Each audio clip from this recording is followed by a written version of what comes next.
November মাসেই কি তবে জমজমাট লড়াই? কলকাতার হাওড়াবাসীর জন্য সবথেকে বড় ব্রেকিং নিউজ। রাজ্য রাজনীতিতে এবার সবথেকে বড় ধামাকা হতে চলেছে। দীর্ঘদিন ধরে আটকে থাকা কলকাতা এবং হাওড়া পৌর নিগমের নির্বাচন নিয়ে এবার নবান্নে শুরু হয়ে গেল চরম তৎপরতা। শোনা যাচ্ছে আগামী নভেম্বর মাসের শেষেই বাজতে চলেছে পুরো ভোটের দামামা। কিন্তু টুইস্ট শুধু এটুকুই নয়, সবথেকে বড় চমক অপেক্ষা করছে হাওড়াবাসীর জন্য। হাওড়া পৌর নিগমকে এবার সম্পূর্ণ বদলে ফেলার ছক কষছে প্রশাসন। 50 নয়, এবার নতুন করে সাজানো হচ্ছে ওয়ার্ডের সীমানা। কি সেই পরিকল্পনা? কেন হঠাৎ এই তৎপরতা? প্রশাসনিক সূত্রে খবর অনুযায়ী রাজ্য সরকার এবং নির্বাচন কমিশন আর বেশি দেরি করতে চাইছে না। সবকিছু ঠিকঠাক থাকলে 2026 নভেম্বর মাসের শেষ সপ্তাহেই হতে পারে কলকাতা ও হাওড়া পুরসভার ভোট। আপনারা অনেকেই জানেন, হাওড়া পুরসভার ভোট বকেয়া রয়েছে বহু বছর ধরেই।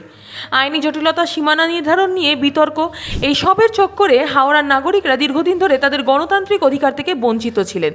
বোর্ডে কোনো নির্বাচিত জনপ্রতিনিধি না থাকায় সাধারণ পুরো পরিষেবা পেতেও কালঘাম ছুটছিল হাওড়াবাসীর।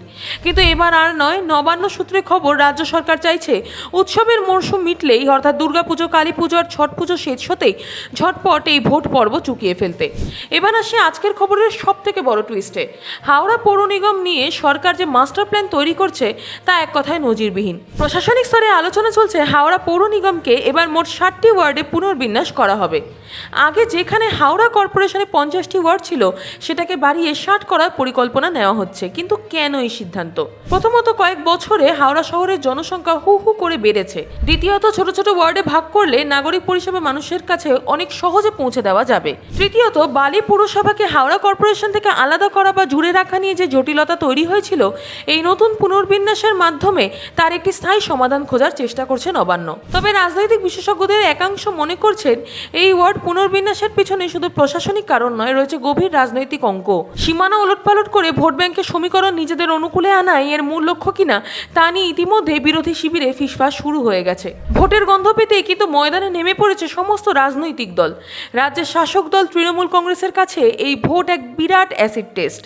কলকাতা এবং হাওড়া দু জায়গাতেই নিজেদের দুর্গ টিকিয়ে রাখা এবং সাধারণ মানুষের ক্ষোভকে প্রশমিত করা তাদের কাছে বড় চ্যালেঞ্জ। অন্যদিকে প্রধান বিরোধী দল বিজেপি এবং বাম কংগ্রেস জোটও কিন্তু হাত গুটিয়ে বসে নেই। বিশেষ করে হাওড়ায় দীর্ঘদিন ভোট না হওয়ার ক্ষোভকে কাজে লাগিয়ে কোমর বেঁধে নামছে বিরোধীরা।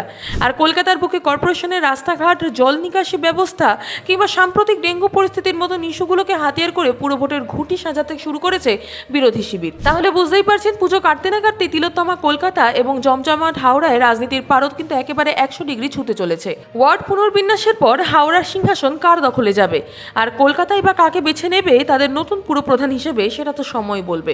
তবে সাধারণ নাগরিক হিসেবে আপনার কি মনে হয়, হাওড়া পৌর নিগমকে 50 থেকে বাড়িয়ে 60টি ওয়ার্ডে ভাগ করলে কি সত্যি এলাকার উন্নয়ন হবে, নাকি এর পিছনে অন্য কোনো রাজনৈতিক চাল দেখছেন আপনি?